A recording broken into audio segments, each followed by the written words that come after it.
Hallo liebe Freunde, hier ist wieder Michael Grant mit Klartext. Ich grüße euch und zu Beginn habe ich gleich eine Bitte an euch.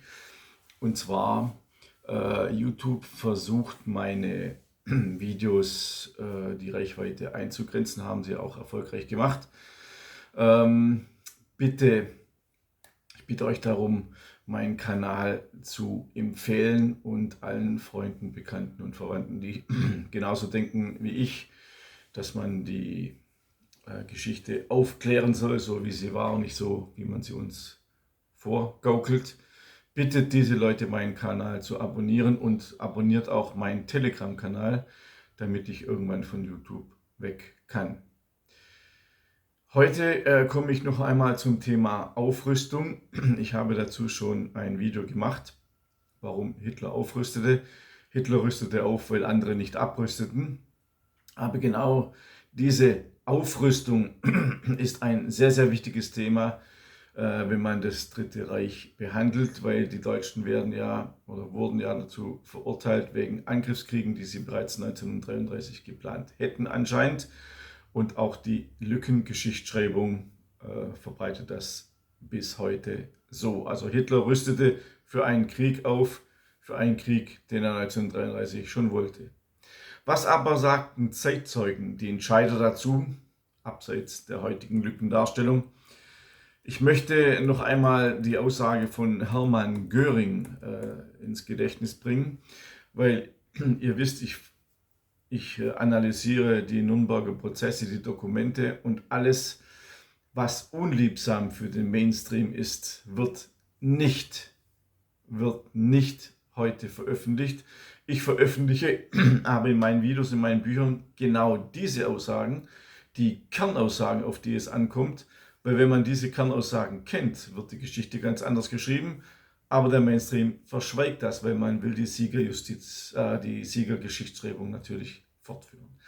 Also Göring sagt im Nürnberger Prozess zum Thema Aufrüstung, ich zitiere: Als Deutschland ausgetreten war aus dem Völkerbund und der Abrüstungskonferenz, hat es aber gleichzeitig seinen klaren Entschluss den interessierten Hauptmächten bekannt gegeben, auf eine allgemeine Abrüstung zu kommen.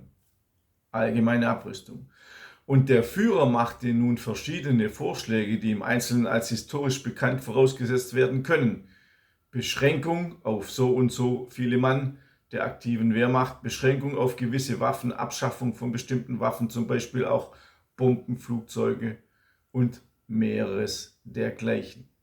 Jeder dieser Vorschläge wurde abgelehnt und kam nicht zu einer allgemeinen Ausführung, nicht einmal zur Diskussion. Als nun die klare Erkenntnis beim Führer und bei uns feststand, dass die andere Seite nicht daran denkt, abzurüsten, sondern im Gegenteil besonders die gewaltige Macht im Osten von uns, Russland, eine nie dagewesene Aufrüstung durchführte, war es notwendig zur Sicherstellung der vitalsten Interessen des deutschen Volkes, seines Lebens und seiner Sicherheit, ebenfalls nun unsererseits freizukommen von den Bindungen und in dem Maße aufzurüsten, wie es nunmehr ausschließlich die eigenen Interessen und die eigene Sicherheit des Reiches erforderten. Damit war als erste Voraussetzung die Notwendigkeit gegeben, die allgemeine Wehrpflicht wieder einzuführen. Verschwiegen wird also, Hitler machte internationale Abrüstungsvorschläge, die alle abgewiesen wurden.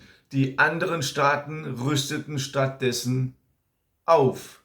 Hitler wollte abrüsten und die anderen rüsteten auf. Die Sicherheit des Reiches, das sich wehren können, weil die anderen Staaten nicht abrüsteten, stand also im Mittelpunkt der deutschen Aufrüstung und nicht die Kriegsführung. Göring bestätigte dies vor dem Nürnberger Tribunal. Ich zitiere Göring weiter: Als ich im Jahre 1933 das Luftfahrtministerium gründete, wurde noch nicht an eine Aufrüstung herangegangen. Ich war mir von Anfang an klar, dass eine der allerwichtigsten Voraussetzungen für die Sicherheit meines Volkes der Schutz auch im vertikalen Raum, das heißt in der Luft, notwendig sei. Ich hatte zunächst geglaubt, mit einer Abwehrluftwaffe, das heißt mit einer Jägerwaffe, vielleicht auszukommen.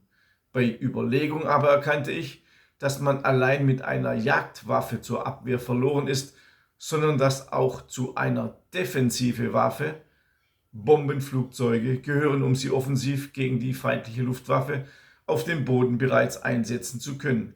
Ich ließ daher auch aus den Verkehrsflugzeugen heraus Bombertypen entwickeln.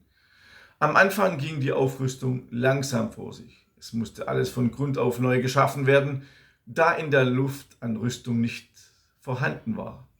Im Jahre 1935 erklärte ich dem Führer, dass ich nunmehr für richtig halten würde, nachdem uns immer wieder Absagen auf unsere Vorschläge gegeben waren, der Welt offen zu erklären, dass wir eine Luftwaffe schaffen und dass ich hierfür eine gewisse Voraussetzung bereits geschaffen hätte. Es geschah dies in einer Art eines Interviews, das ich einem englischen Korrespondenten gegeben habe. Nunmehr konnte ich auch in größerem Maße aufrüsten. Trotzdem blieb es zunächst, wie wir es nannten, eine Risikoluftwaffe.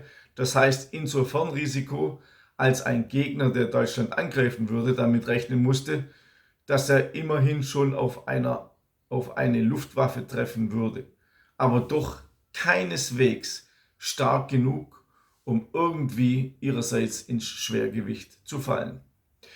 Die Lage 1936 kennzeichnete ich als ernst. Die anderen Staaten hätten zwar nicht abgerüstet, aber da und dort ihre Luftwaffe vielleicht vernachlässigt. Sie holten diese Vernachlässigung auf. Heftige Debatten über den Aufbau und die Modernisierung der Luftwaffe fanden in England statt. In Russland wurde fieberhaft daran gearbeitet. Darüber hatten wir einwandfreie Berichte.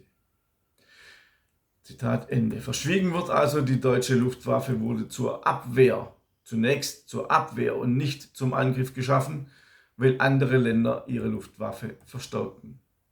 Hitler und Göring sahen die Aufrüstung als eine Defensivaufrüstung an. Göring sagte weiter, ich zitiere, ich musste mir zunächst einmal ansehen, wer kommt als Kriegsgegner für Deutschland in Frage. Reichen die technischen Voraussetzungen für die Begegnung eines solchen Angriffes, der auf Deutschland kommen würde, aus? Als Gegner kam in Frage Russland, das ich als Hauptgegner ansah. Es kam aber auch in Frage England, Frankreich, auch Italien. Ich musste ja mit allem pflichtgemäß rechnen. Ich wollte bereit sein, eine Luftwaffe zu besitzen, die, wie auch die politische Lage sich entwickeln sollte, stark genug wäre, das Vaterland zu schützen und stark genug, dem Feinde des Vaterlandes Schläge beizubringen. Zitat Ende. Die Luftwaffe sollte das Deutsche Reich vor Angriffen schützen, war also zunächst als Defensivwaffe konzipiert. Wo lest ihr das? Wo lest ihr diese Aussage, die heute verschwiegen, verheimlicht wird und wenn, vielleicht nur in 2, 3 Sätzen manipuliert wird? Ihr seht, die deutsche Geschichte sieht ganz anders aus, wenn man mal richtig ins Kleingeschriebene geht. Dass Göring als Oberbefehlshaber der Luftwaffe später total versagte, ist ein anderes Thema. Zur Aufrüstung und zu den Vorkriegsjahren gibt es meine Reihe Adolf Hitler, eine Korrektur, hier Band 2 und Band 3, alles sehr umfangreiche Bände. Jeder Band hat über 2000 verifizierte Quellen, also ihr werdet keine einzige rechtsradikale, in Anführungszeichen, Quelle finden, weil sonst wäre das Projekt sofort gestorben, das weiß ich bin ja nicht dumm. Also, Aufrüstung und Vorkriegsjahre, Adolf Hitler, eine Korrektur, Band 2 und Band 3. Wenn wir schon dabei sind, ich habe auch ein neues Buch geschrieben, hier seht ihr es im Hintergrund, das Titelbild. Deutschland muss vernichtet werden. Völkermord, Vertreibung und Zersetzung des deutschen Volkes 1914 bis heute. Es behandelt, wie gesagt, den Völkermord an uns Deutschen, die Vertreibung und die Zersetzung, die seit 2015 durch die Grenzöffnung vor sich geht. Das Buch ist also aktuell bis Oktober 2025. So schnell konnten wir das Buch dann ja auch fertig machen.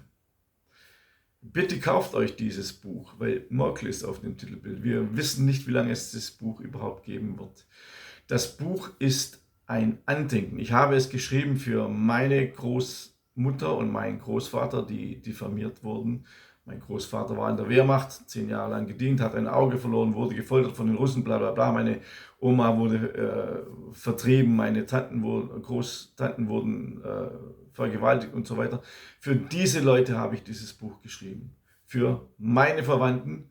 Und wenn ihr eure Verwandten ein Denkmal setzen wollt oder ich hoffe, dass sie noch leben, dann können sie dieses Buch lesen und sehen zum ersten Mal in der Gesamtbreite ein Buch, das für sie ist und das unsere deutschen Toten durch die alliierten Massenmörder, Tätervölker ein Andenken machen will. Wie gesagt, abonniert mich auf Telegram. Ihr solltet mich, wenn es geht, auch weiterempfehlen, weil YouTube versucht alles, mich mundtot zu machen. Ihr könnt auch meinen Newsletter auf www.michaelgrant.de bestellen. Er ist kostenlos, jede Woche ein neuer Artikel. Ich wünsche euch alles Gute, bis zum nächsten Mal. Ich werde weiter an diesem Thema bleiben. Ich wünsche euch alles Gute. Bis dann, euer Michael Grant.